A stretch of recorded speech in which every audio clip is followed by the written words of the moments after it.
ભગવાને એક ગધેડાનું સર્જન કર્યું અને કહ્યું, તું ગધેડા તરીકે ઓળખાઈશ. તું સૂર્યોદયથી લઈને સૂર્યાસ્ત સુધી થાક્યા વગર તારી પીઠ ઉપર બોજો ઉઠાવવાનું જ કામ કરીશ. તું ઘાસ ખાજે, તને બુદ્ધિ નહીં હોય અને તું 50 વર્ષ સુધી જીવીશ. ગધેડો બોલ્યો, હું ગધેડો થયો એ બરાબર છે, પણ પ્રભુ 50 વર્ષનું આયુષ્ય ઘણું બધું કહેવાય. મને 20 વર્ષનું આયુષ્ય આપો ને. ઈશ્વરે એની અરજ મંજૂર કરી. ભગવાને કૂતરાનું સર્જન કર્યું અને કહ્યું, તું કૂતરો કહેવાઈશ. તું મનુષ્યોના ઘરની ચોકીદારી કરીશ. તું મનુષ્યનો પરમ મિત્ર કહેવાઈશ. તું એણે નાખેલા રોટલાના ટુકડા ખાઈશ અને તું 30 વર્ષ જીવીશ. કૂતરાએ કહ્યું, હે પ્રભુ, 30 વર્ષનું આયુષ્ય તો ઘણું કહેવાય. 15 વર્ષ રાખો ને. ભગવાને મંજૂર કર્યું.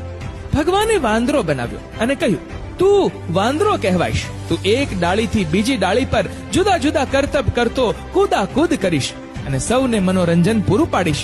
તું 20 વર્ષ જીવીશ. વાંદરો બોલ્યો, 20 વર્ષ તો ઘણા કહેવાય. પ્રભુ, 10 વર્ષ રાખો ને. ભગવાને મંજૂર કર્યું.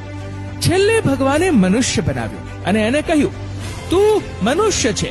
પૃથ્વી પર તું એકમાત્ર બુદ્ધિજીવી પ્રાણી હોઈશ. તું તારી અક્કલના ઉપયોગ વડે સર્વે પ્રાણીઓનો સ્વામી બનીશ. તું વિશ્વને તારા તાબામાં રાખીશ અને 20 વર્ષ જીવીશ. માણસ બોલ્યો, પ્રભુ, હું મનુષ્ય ખરો, પણ 20 વર્ષનું આયુષ્ય ઘણું ઓછું કહેવાય. મને ગધેડાએ નકારેલ 30 વર્ષ, કૂતરાએ નકારેલ 15 વર્ષ અને વાંદરાએ નકારેલ 10 વર્ષ પણ આપી દો ને. ભગવાને મનુષ્યની ઈચ્છા સ્વીકારી લીધી. ત્યારથી માણસ પોતે માણસ તરીકે 20 વર્ષ જીવે છે.